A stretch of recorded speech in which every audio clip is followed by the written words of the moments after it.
La tortue avisée.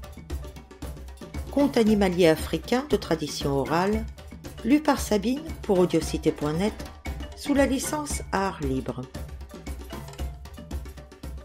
Tout le monde sait que les tortues sont extrêmement avisées. Un jour, l'une d'entre elles rassembla tous les animaux pour les avertir. « Une dangereuse plante pousse dans notre forêt. Nous devons la supprimer, sinon c'est elle qui nous supprimera. » La tortue conduisit les animaux à la lisière de la forêt, où s'étendaient les champs de chanvre, et dit « Voici la plante en question. » Les animaux l'examinèrent et goûtèrent à ses petites feuilles. L'antilope fit la grimace.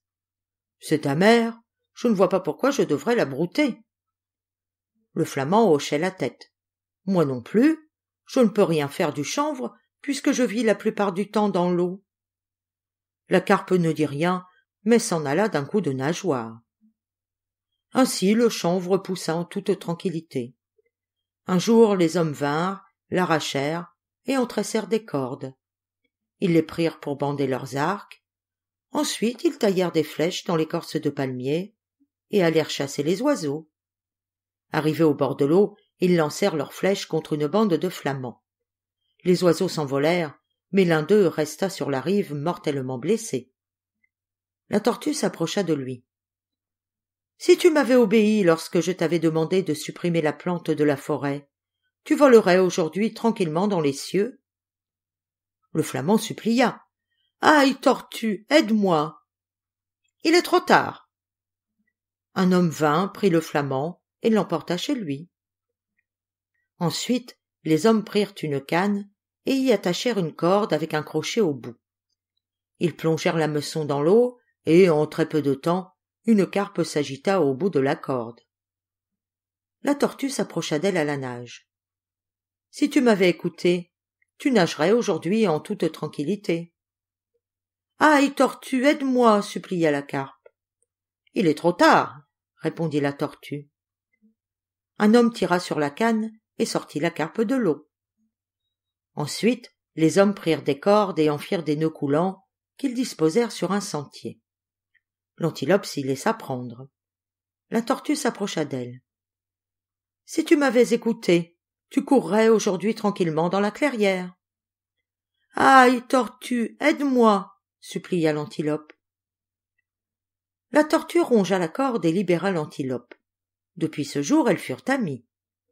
Et pourtant, l'antilope était aussi idiote que la tortue était rusée.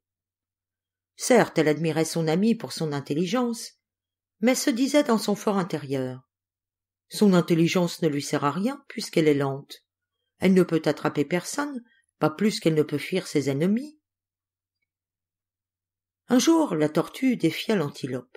« Tu me crois lente, mais je peux te battre à la course quand cela me plaît. »« Je voudrais voir cela !» riait l'antilope. « Alors regarde bien. Nous allons courir jusqu'au sommet de cette colline, et on verra bien laquelle d'entre nous y arrivera la première. » Juste avant la course, la tortue mordit la queue de l'antilope et s'y suspendit. L'antilope courut jusqu'au sommet de la colline et se retourna pour voir peiner la tortue. Celle-ci lâcha la queue de l'antilope et dit « Je suis là, je t'attendais. » L'antilope avait beau se creuser la tête, elle ne comprit pas comment la tortue s'y était prise pour arriver avant elle. En ce temps-là, le roi des animaux, le lion, convia tous ses sujets à un somptueux festin. Le léopard, le singe, l'éléphant vinrent, ainsi que l'antilope et la tortue. Le repas fut magnifique. Il y avait de la nourriture en abondance pour tout le monde. L'éléphant mangea des bananes, le crocodile du poisson. Par malchance, la tortue et l'antilope, qui avaient déjà l'eau à la bouche, avaient oublié leurs assiettes à la maison. Le lion avait bien demandé aux animaux d'apporter leurs assiettes, mais la stupide antilope n'y avait pas pensé.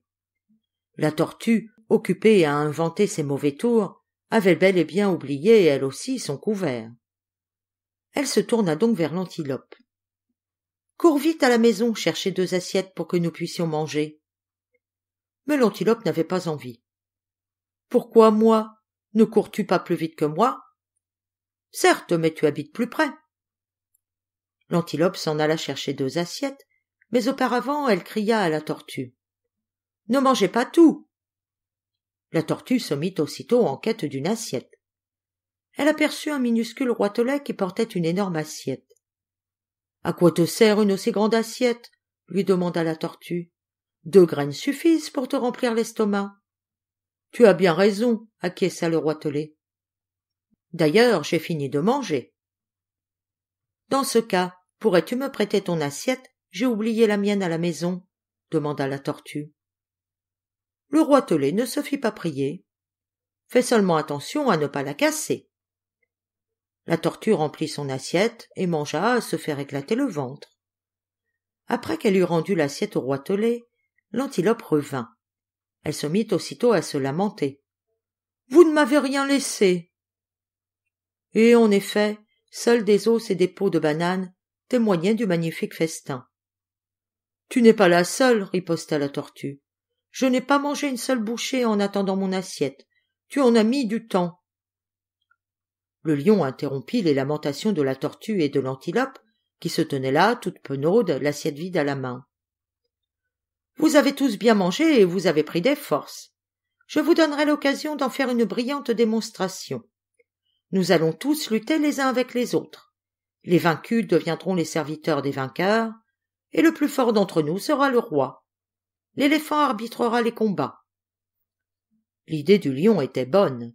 Il avait beau être très courageux et puissant, l'éléphant était tout de même plus fort que lui. En tant qu'arbitre, cependant, il ne pouvait pas prendre part à la compétition. Le roi ouvrit les hostilités en rugissant et bondit sur l'antilope. Celle-ci s'écarta et s'enfuit à toutes jambes.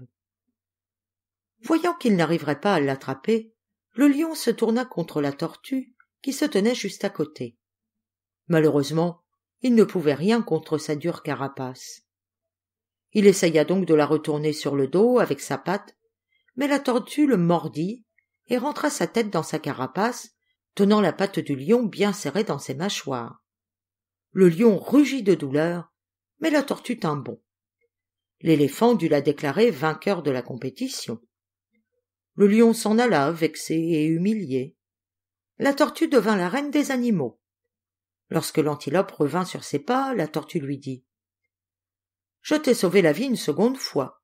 Si je n'avais pas tenu la patte du lion, il aurait bien fini par t'attraper. » L'antilope la remercia avec effusion. La tortue ne resta pas longtemps au pouvoir.